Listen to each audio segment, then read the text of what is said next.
Hi, Greg. How you doing, man? You all right? I'm good, Alex. How are you, man? Yeah, good, good. Thanks for asking. Obviously, there's been pretty big news for yourself now in the last week or so. You've been invited to be the head coach for Team Americas for CJI 2.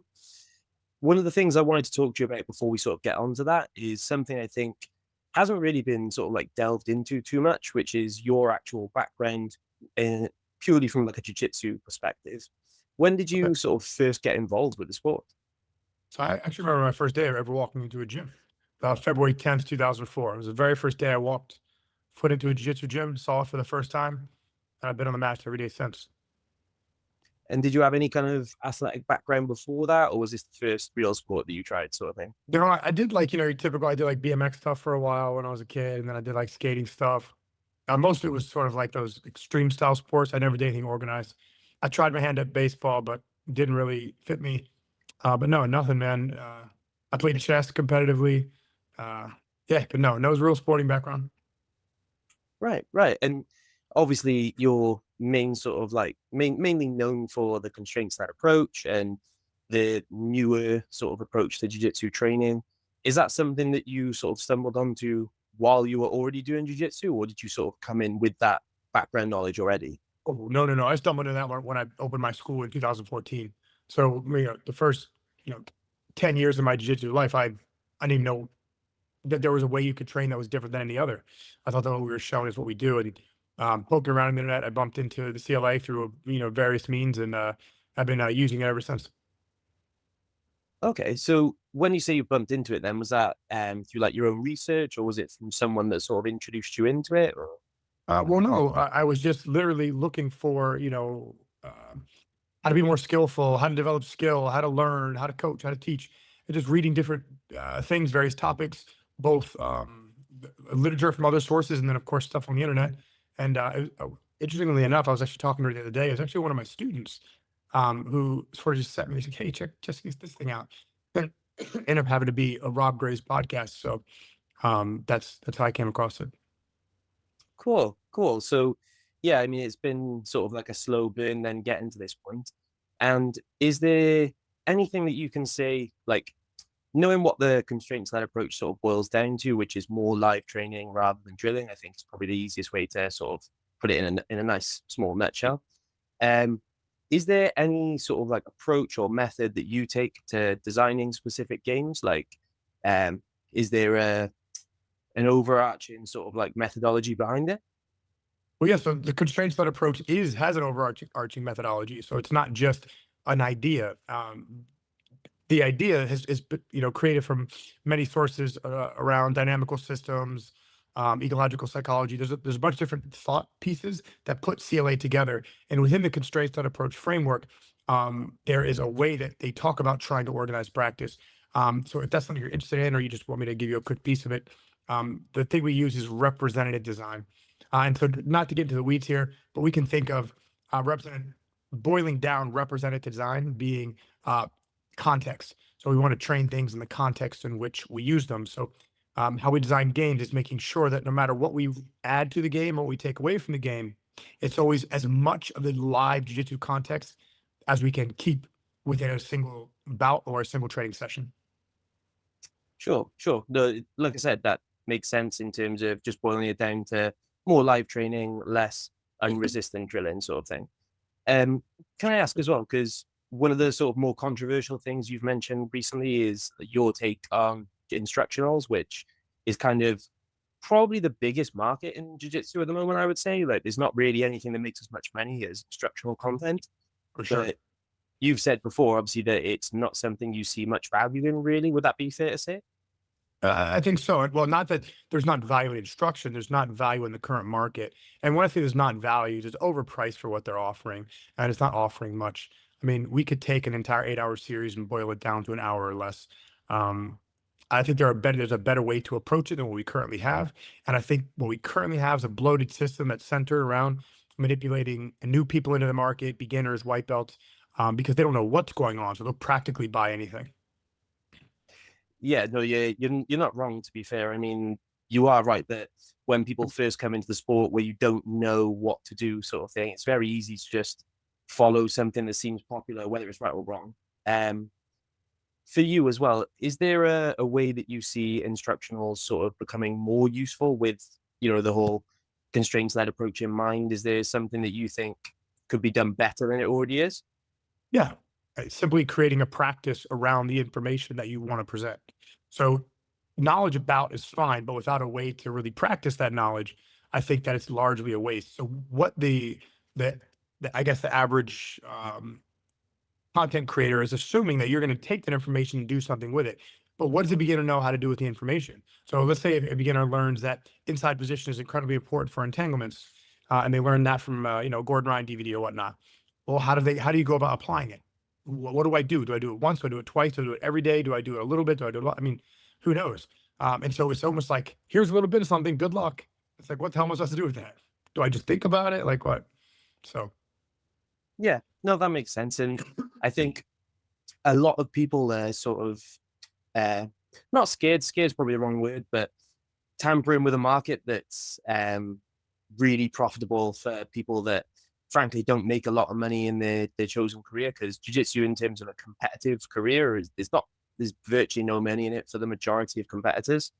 So as we both know, most of them make their money through instructional sales. And I think sort of tampering with that is something that doesn't get taken well either, does it? well, I mean, of course not. But the question we ask ourselves is this: are we really trying to be good instructors, good teachers, good coaches, and really provide new players with opportunities to learn? Or are we worried about our pocketbooks? So, do we blame oh, I have to sell it this way because I need money, and so I'll just give you some shit product because it holds us up? I mean, do you want to live in a house of cards? I mean, I don't. That's fair. No, that makes perfect sense. And I think your approach in general to, from what I've seen anyway, has been more about giving out information for free and essentially just trying to reach as many people as possible. Did you sort of set out with that goal in mind, or did this just kind of happen organically? No, I did. The whole thing was I wanted to sort of pull back from the sales and marketing routine that typically guides information exchange. And I wanted to just talk openly and honestly about what practice is based on people who know how to talk about and design practices, and to try to change our culture around what we think information is, how we use it, and just to better our rate of learning, skill acquisition, whatever. I just think, especially the free content we have online, we have, YouTube, we have IG posts, we have Reels, we have all this stuff. We have all these ways to reach each other. So I think that we should focus more on that.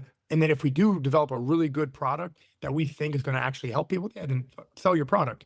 But let's talk a little bit about it first and make sure we're selling something that people actually gain value from.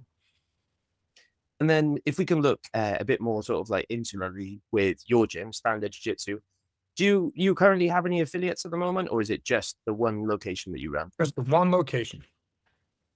Yeah, and is that something that you're looking towards in the future? Like, do you have sort of a bigger plan in mind for branching out or anything like that?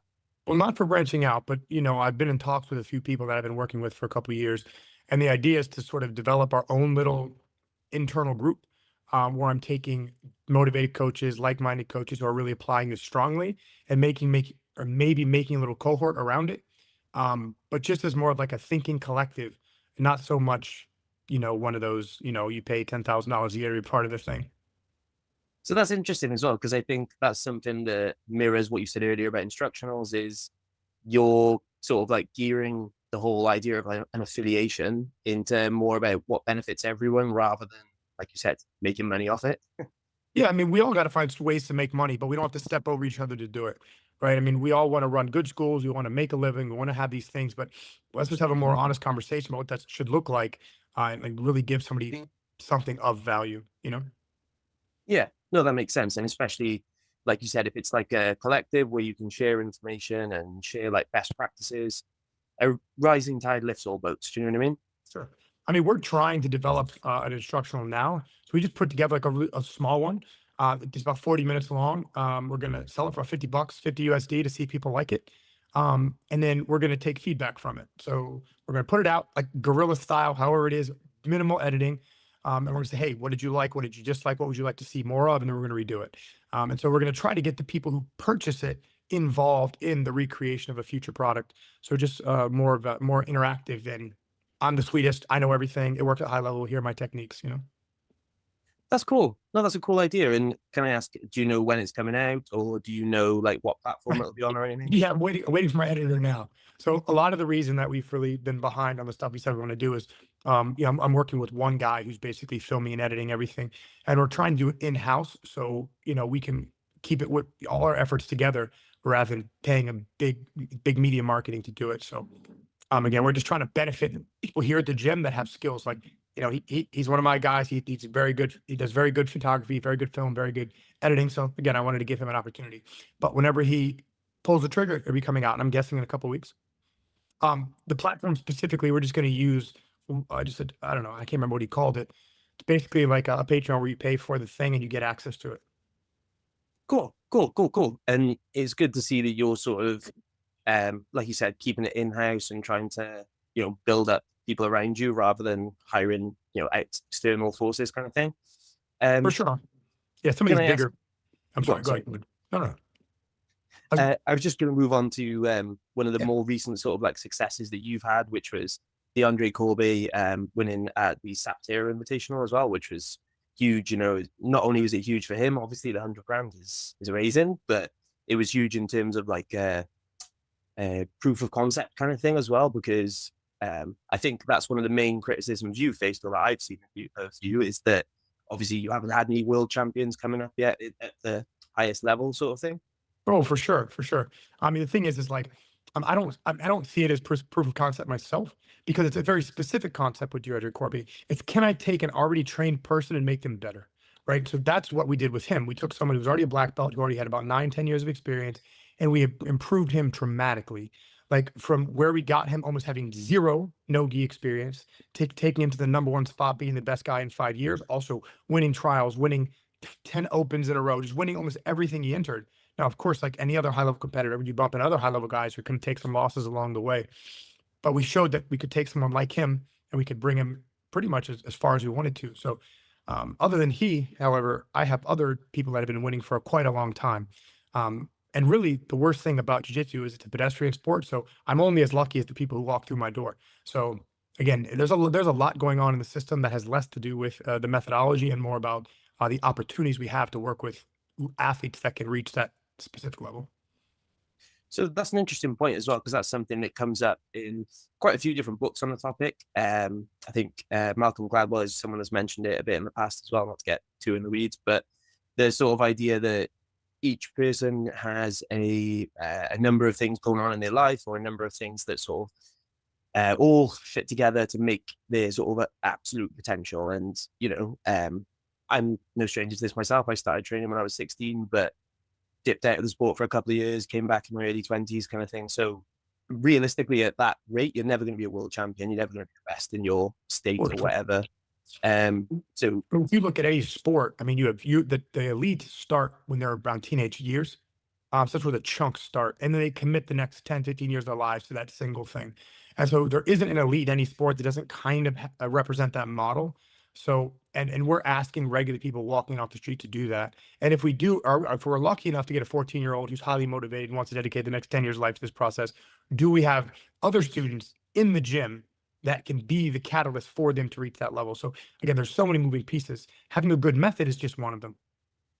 cool. And obviously, like you said, a strong training room is something that definitely helps as well. Not even just from a skills perspective, but also I think from like a motivation point of view as well. Even if they're not the best people in the world, if you've got the same core group of 5 to 10 people who are good and they're all showing up every single day trying to improve, then that one person that might be able to be a world champion is going to sort of feed off that and get involved in that same culture. Well, yeah, I mean, that's what we're operating with now. I mean, as far as we only operate with around 100 adult students, maybe a little more, a little less, depending. Our competition team is relatively small. I would say, like our core groups, around 8 people. But the competition team is probably around like 20 or 30. But again, we only have 8 core people that are really pushing and going out there and making waves. So we're actually operating with a very small number. And so we're showing that if you're able to create a culture like that with a strong method and a coach who's committed to the process, you can reach pretty far in our sport anyway. Yeah, and I think that's something that you kind of mentioned or like implied there as well, is that jiu-jitsu isn't the same as basketball, football, American football. It's a lot more accessible even at the highest level, I think. Oh, 100%. It's not as developed in any way, shape, or form. I mean, even to say that kind of makes me get a laugh inside a little bit. Like when you think about the crucible that is American football, or the crucible that is, proper football, or the crucible that's basketball, there's nothing like that in jiu-jitsu. Nothing. So, Yeah, no, you're exactly right, and I think it's the same even for like the more similar sports like judo, wrestling, that sort of thing. It's all so well organized that it doesn't even bear comparison, you know? oh, of course. And I think the strength of some of those other ones is they're academic, or that's what another word for it. Either way, they're in schools, and they're scholastic. So kids get to start playing them at early ages, and they get to do it for free largely if it's offered in their school district or whatever. And so they're just pumping people out of that system. And again, we just have people just do. Oh, I heard on Joe Rogan, Jiu-Jitsu looks fun, and then so we're dealing with a more interesting market. Well, it's quite interesting you mentioned that actually, because that's one of the real sort of like hotbeds, I think, for like talent in the world is those like social projects in Brazil where they have a similar approach where there's kids from the age of like 5 to 10 and they're all walking into the gym for free, spending years of their life on the mat before they ever even touch like the sort of level of competition that they're thinking of, you know? For sure. Yeah, it'd be nice if we could do something like that. We try to do it here, in the US. We try to get wrestlers, young wrestlers who don't want to go to college, but they maybe grappled middle school years, like, 12, 13, 14, and maybe wrestled 15 to 18, and they just, they don't want to do it anymore, but they still want to grapple. We really look for those kids, and we can find them because they do have, as an athletic background, grappling or wrestling is similar enough to jiu-jitsu that it only takes a few years of transition to get them effectively grappling. So it'd be nice if you could develop some type of feeder system like that. That's a good idea, actually. Yeah, for sure. Because, like you said, if you don't want to go to college, or even if you don't quite have the skill level to make it there, you're still a very very good grappler, regardless. You Oh, know. absolutely. I mean, a strong, maybe state or regional guy, who wrestles, for 4 to 6 to 8 years is going to do very well initially in jiu-jitsu. So I'm much better than your average hobbyist. Oh, for sure. And then moving on to, like I said, the main sort of thing that's happened over the last few weeks for you, obviously being invited to coach on CJI. Can I ask, how did that come about then originally? Craig Jones said, "Hey, do you want to do this thing?" I'm like, "Sure." Like, it was really that simple. I got a message. He said, "Do you want to do it?" I said, "Yep." That was it. And then they like, we were already planning on going to B team to do a video. So we did like a standard goes to B team type thing because I really want to get those guys on board. I mean, they're a cool team. They got have a lot of eyes on them, but they're like kind of a hodgepodge mismatch group. So I figured with a little bit of more control and with a little stronger methodology, they could probably have a lot of success. So I figured, screw it. Let's travel down there. Let's just show them what's good and see if they like it.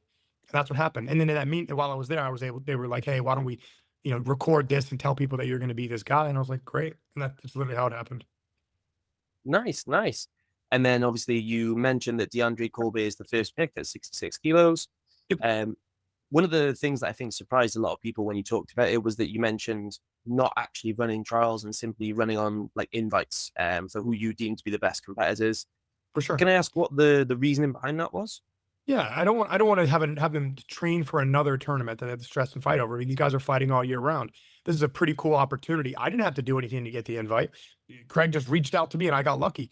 Maybe I was making a lot of noise in the community. Maybe my guys were winning, but again, I was already doing that work and I just got the lucky invite. And so I know there are American people out there already doing the work. So this is your lucky invite, man. If you think you're the guy, reach out to me. We'll put you on and see if you can do what you say you can do. What I'm doing though is I am inviting the guys to come here first. I want to meet them. I want to talk to them. I want to see how they train because I'm not going to take a guy who's not going to commit to the process if this type of money's on the line. And so that's really my only stipulation. Can you get here? Can you train with the guys? If so, you're probably our guy. That's cool. No, that makes sense as well. And I think having a training camp is something that's anyone would do anyway. But I think for like a team grappling tournament, that sort of like cohesive attitude is something that is important, even though we don't compete at the same time. I think that that mentality of everyone being in it together is something that's not possible to generate if people are training in different states, really. Well, I agree. And the thing is with the other teams, that's the thing that we're actually had a big disadvantage with. B team guys train a B team. The Autos guys are going to train in Autos. The New Wave guys are training in New Wave. So all the big teams, their guys are chosen and they're already there training together. So the Misfits have to be selected, chosen, and then brought together. So I don't want to make that any more difficult than that already is. I mean, it's just to me, it's silly. We're already working, from a few steps down. So is that going to be a requirement then for someone that joins the Team Americas, is that they can make it down to, is it Standard that you're hosting the training camp at? Yeah, my gym, Standard Jiu-Jitsu. Yep. So I'm going to try to get it organized once we have our selections, and that's why I'm having people come. I've already talked to a few people. I have a few people coming through. I have a guy coming tonight, for example. I have a guy coming next week, for example. So I'm going to see what's possible, and then we're going to try to bring everyone in here and do the training camp here. Nice. And is that for 2 months then, is it, or a little bit longer? Or Well, if I could, I would 100% to 2 months, because the thing is like, I know the guys are already good. They already have the skill, but I really want to train them up in the way that we do things to try to really sharpen their skills and try to give us the best advantage as possible using our method. So the sooner I can get these guys here and the sooner I can start training them, the better chance we have. nice, nice. And then obviously you mentioned that being like a disadvantage for the Misfits teams, which I think everyone's going to agree with that. That's undeniable. Is there any other like advantages or disadvantages you can see for being a team of people collected across the space rather than one cohesive unit? Well, I honestly think Misfit teams had a disadvantage altogether, because like the other guys have already been training together for a while. They've already been competing together, and they already are under a banner that has a certain training culture and competing culture. So yeah, man, we're a hodgepodge group, so that in and of itself is the disadvantage. But I think one thing that is important as well, that I think everyone knows, no matter how casually they compete or anything like that, having that sort of bond almost sounds a bit like fancy, but that sort of like relationship with the coach where they can say something in the middle of a match and you'll know what they mean, even if it's not totally clear to other people, which I think doesn't really translate. Like if someone just decides to coach you one day, that's not going to be anywhere near as successful. Oh, for sure, because there's nothing special about Greg Souders. Like I'm just a coach who's working, trying to use the method I think I understand to develop great athletes. And so I need anyone to go through that process, even for a little bit, so they can learn to hear my voice. They can understand why I'm saying what I'm saying. So we would need to sort of build that a little bit, even if in a short term. I can be effective in a short term once me and another athlete have a shared experience. But without that shared experience, it's going to be a little bit difficult. And can I ask as well, because that's something that I personally noticed from watching the Sapateiro Invitational as well, is if you don't mind me saying, I think your like actual cornerman work, like live coaching, is some of the best that I hear, because I think that's a real like, even at the some of the better coaches in general, their like live coaching ability isn't necessarily as good as what they might be behind closed doors, if you know what I mean. For sure. Whereas I think you did a very good job of that from what I could see. Obviously you only watched that one tournament where I've heard you in the background quite clearly, kind of thing. Do you have like any specific approach to being a corner man rather than a coach as such? I do. It's interesting. I've actually heard that a lot over the years, but it's not something I really thought about until someone told me. I stick to a few guidelines. So one, you have to know your athletes. You have to know which athletes want you to talk to them, which do not, because it's really not about me, the coach. It's about the athlete having the experience. So in that stress, in that urgency, what do they need from me? And so that's the first thing. So if they do want me to speak to them, I know what do they want me to talk to them about? Are they concerned with time? Are they concerned with point? Or do they actually want me to help enhance their focus by, telling them what I see relative to what I know they're capable of, and what the situation is calling for. So I have to know that. Now, within that, there's certain rules that I follow. So one is I'm never going to use a word, term, or directive that's not also shared in the training environment. So anything I would say in a performance environment, like in a competition, would be the same that I'm going to be saying in the training room. The second thing really is conditioning and effect. So when I talk, I'm talking external to the athlete. I'm trying to get them to focus on the effect they're having on their partner, external to themselves, like clear the feet, like lift their heel, like hold them down, things that they can see and are experiencing currently along with me. Not watch out for the triangle. The heel hook is coming. Inside Senkaku to, rabbit flip. You know, I want to be able to communicate with them in real time as quickly as possible to enhance their focus.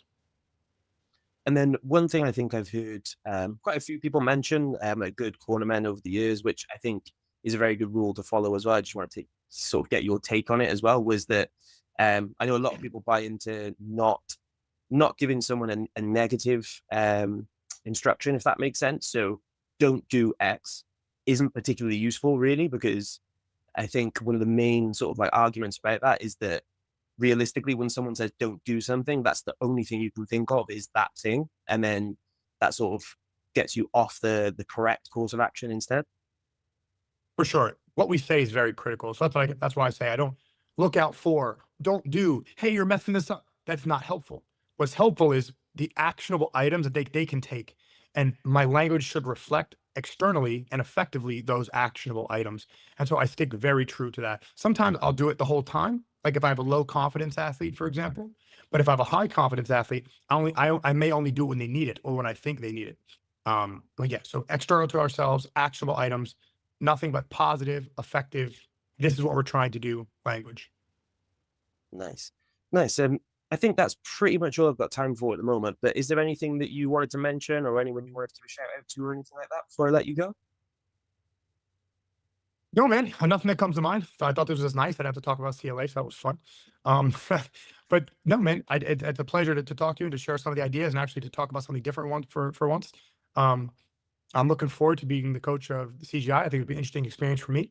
And I'm looking forward to see what type of team we put together. But no, you know who we are, you know where we're at. So if you're interested, reach out. Awesome. Awesome. Well, thanks so much for your time, Greg, and take it easy. All right. You too, sir. Thank you. Cheers. Take care.